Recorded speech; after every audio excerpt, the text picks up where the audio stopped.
ബീഹാറിൽ രണ്ടാം തവണയും ഭരണമുറപ്പിച്ച് എൻഡിഎ കേവല ഭൂരിപക്ഷം മറികടന്നു. ബീഹാറിൽ കോൺഗ്രസ് തകർന്നടിഞ്ഞു. അതുല്യ രാമചന്ദ്രൻ ചേരുന്നു വിവരങ്ങളുമായി. അതുല്യ, മഹാഗഠബന്ധൻ സഖ്യവും, അതായത് കോൺഗ്രസിന്റെ അവസ്ഥ ദയനീയമാണ്. മഹാഗഠബന്ധൻ സഖ്യവും വീണ്ടും സീറ്റ് നിലയിൽ താഴേക്ക് പോകുന്ന സാഹചര്യമാണ് കാണുന്നത്. എങ്ങനെയാണ് പുതിയ വിവരങ്ങൾ? തീർച്ചയായും കാളിദാസൻ സൂചിപ്പിച്ചതുപോലെ തന്നെ സഖ്യമായി നോക്കിയാലും കോൺഗ്രസ് എന്ന രീതിയിൽ ഒറ്റകക്ഷിയായി നോക്കിയാലും ദയനീയമായ രീതിയിൽ തന്നെയാണ് ഇപ്പോൾ പരാജയപ്പെടുന്നത് എന്ന് തന്നെ പറയേണ്ടിയിരിക്കുന്നു.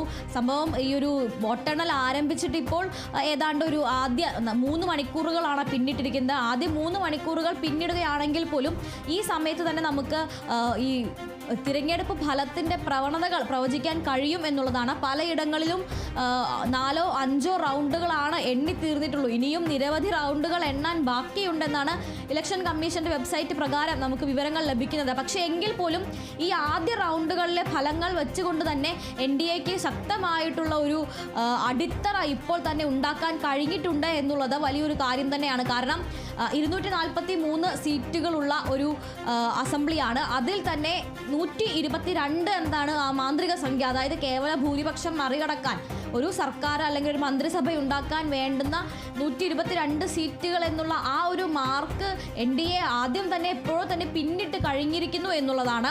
അത്തരത്തിൽ NDA കൃത്യമായ രീതിയിൽ ഒരു അടിത്തറ ഉണ്ടാക്കി കഴിഞ്ഞു. ഈ ആദ്യ റൗണ്ടുകളിൽ വളരെ സ്ഥിരതയോടുകൂടി തന്നെ NDA ആ ഒരു ആധിപത്യം നിലനിർത്തിയിട്ടുണ്ട് എന്നുള്ളതാണ്. ഇപ്പോൾ ഈ ഒരു വോട്ടെടുപ്പിൻ്റെ ഫലം എണ്ണാൻ ആരംഭിച്ച് 3 മണിക്കൂറുകളെ ആയിട്ടുള്ളൂ എങ്കിലും ആദ്യ പാദത്തിൽ തന്നെ കൃത്യമായൊരു സ്ഥിരത നിലനിർത്താൻ NDAക്ക് സാധിച്ചിട്ടുണ്ട് എന്ന് പറയുമ്പോൾ അത് അവരുടെ വരുന്ന വിജയത്തിലേക്ക് തന്നെയാണ് വിരൽ ചൂണ്ടുന്നത് എന്നുള്ളതാണ്. അതിൻ്റെ ഭാഗമായിട്ടായിരിക്കണം BJPയുടെ ഓഫീസുകളിൽ ഇപ്പോൾ തന്നെ മധുരം വിതരണം ചെയ്യാനെല്ലാം ആരംഭിച്ചു കഴിഞ്ഞു. നേരത്തെ തന്നെ ഈ BJPയുടെ ഓഫീസുകളിൽ ഇന്നലെ തന്നെ ഈ മധുരപലഹാരങ്ങൾ ഉണ്ടാക്കാനൊക്കെ ആരംഭിച്ചിട്ടുണ്ടായിരുന്നു. അതൊരു തമാശ രൂപേണ ഇന്നലെ ട്രോളുകളായും മറ്റുമെല്ലാം നമ്മൾ കണ്ടതാണ്. ഈ മധുരപലഹാരങ്ങൾ നേരത്തെ കൂട്ടി തയ്യാറാക്കി വെക്കുന്നതുമെല്ലാം ഇപ്പോൾ BJPയുടെ ഓഫീസുകളിലെല്ലാം തന്നെ മധുരം വിതരണം ചെയ്യാൻ ആരംഭിച്ചിരിക്കുകയാണ്. നിലവിൽ ഏറ്റവും വലിയ ഒറ്റകക്ഷിയായി നിൽക്കുന്നത് BJP അല്ല, മറിച്ച് RJD തന്നെയാണ്.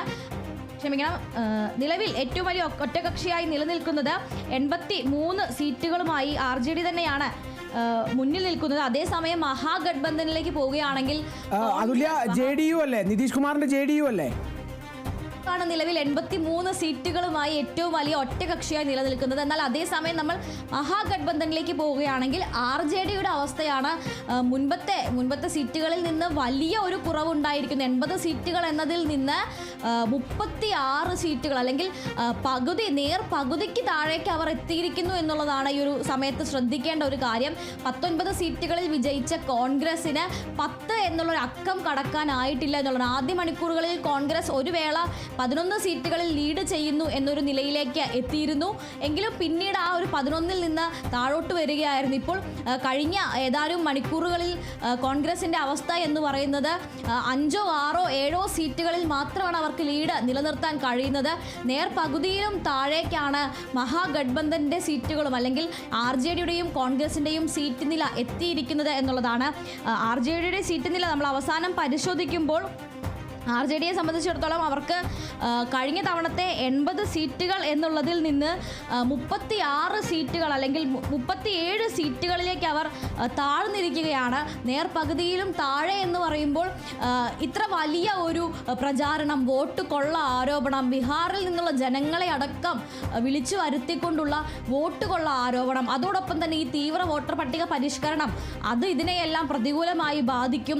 ഈ വോട്ടർ പട്ടിക പരിഷ്കരണത്തിൻ്റെ ഭാഗമായ ആളുകൾ പുറത്ത് മാറ്റി നിർത്തപ്പെടുന്നു എന്നുള്ളത് ഇതിൽ പ്രതിഫലിക്കും തുടങ്ങിയ വാദങ്ങളെല്ലാം തന്നെ നിഷ്പ്രഭമാകുന്ന ഒരു അവസ്ഥയാണ് ഇപ്പോൾ ബീഹാറിൽ നമ്മൾ കാണുന്നത് എന്നുള്ളതാണ്. പ്രത്യേകിച്ചും രാഹുൽ ഗാന്ധി ഒരുപാട് സമയം ചിലവഴിച്ച് തന്നെ, രാഹുൽ ഗാന്ധിയും പ്രിയങ്ക ഗാന്ധിയും ഒരുമിച്ച് വളരെയധികം സമയം ചെലവഴിച്ച് തന്നെ ഇവിടെ പ്രചാരണത്തിന് എത്തിയിരുന്നു എന്നുള്ളതാണ്.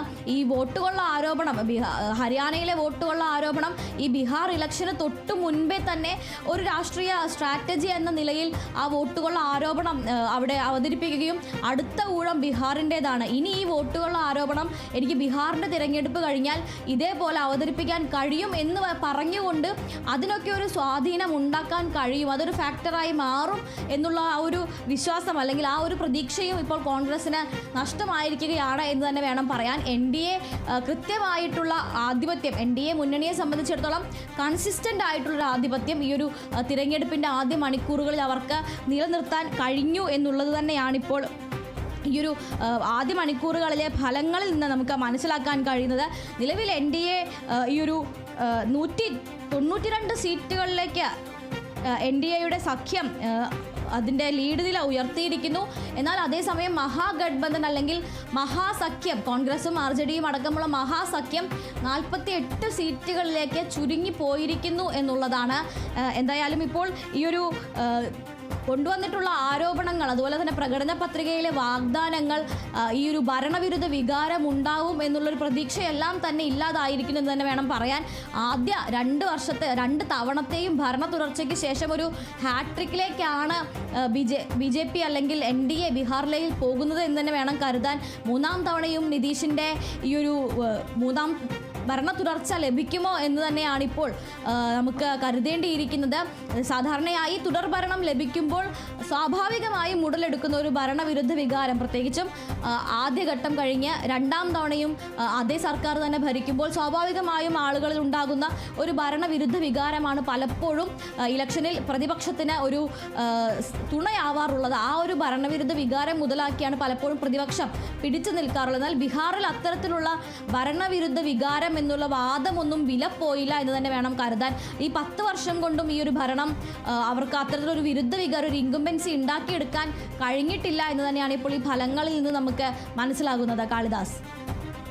ശരി, അതുല്യ രാമചന്ദ്രനാണ് വിവരങ്ങൾ നൽകിയത്.